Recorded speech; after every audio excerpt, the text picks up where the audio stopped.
The whole idea of the vocal cord parasites was that they'd only copulate once exposed to a specific language over time.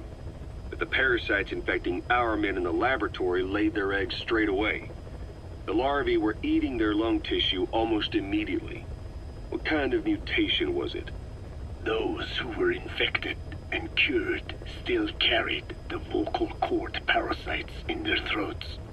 They were still there, but the males had been rendered female by the Wolbachia, and copulation could not occur, so we thought. But it is the Wolbachia that mutated. Not the parasites? You remember I told you the Wolbachia attempts to maximize its number of female infected hosts? Yes, hence the male-to-female transformation. Precisely. But other Wolbachia strains use different methods. Cytoplasmic incompatibility, killing the males, and parthenogenesis. Parthenogenesis? Aphids? Aphids use that to reproduce via females only. Very good. The females lay their eggs without a male present, creating clones of themselves in explosive numbers. Parthenogenesis was originally a means for an organism to take maximum advantage of abundant resources by increasing its numbers.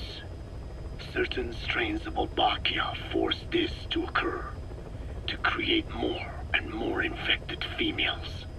And that's why our men develop symptoms in the blink of an eye.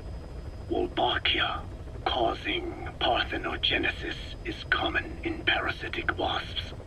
Of course, the Wolbachia I introduced to you men did not have this characteristic, but I believe the mutation, whatever it was, caused it to force parthenogenesis in its host, the vocal cord parasites. The Wolbachia we used to prevent egg laying became the agent of limitless reproduction. There's something else. The symptomatic infected in the laboratory all wanted to get outside, even knowing there was napalm waiting for them out there. You said the parasites made them act that way, but parasites controlling humans. Is it possible? Parasites altering the host's behavior is a common occurrence in the world of nature. Long ago, the vocal cord parasites had this ability, but even I never foresaw they might control humans, until I heard the things your man said. You mean the researcher on the top floor? The bit about, I'm not a snail. Yes. Among parasitic worms, there is a genus called Leucochloridium that uses snails as intermediary hosts. As you know, snails prefer dark, gloomy environments. But once parasitized by Leucochloridium, they desire to be in the light. And that is not all. The parasitic worms thrust themselves into the snail's antennae, making them swell to abnormal size. The snail, meanwhile, frantically wiggles his antennae as the parasites squirm inside. The swollen, wriggling antennae soon resemble caterpillars. I don't get it. It is so they can be eaten by birds. Leucochloridium needs a bird as its definitive host. To breed, they require their snail host to be snapped up by a predator. So they make the humble snail appear to be a delicious caterpillar and lead it to somewhere in open sight. So you mean the staff trying to get outside was so the birds could peck at them.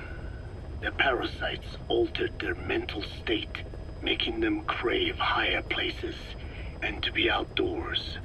I can only surmise that both the Wolbachia and the parasites mutated before the ancestors of the vocal cord parasites infected humans.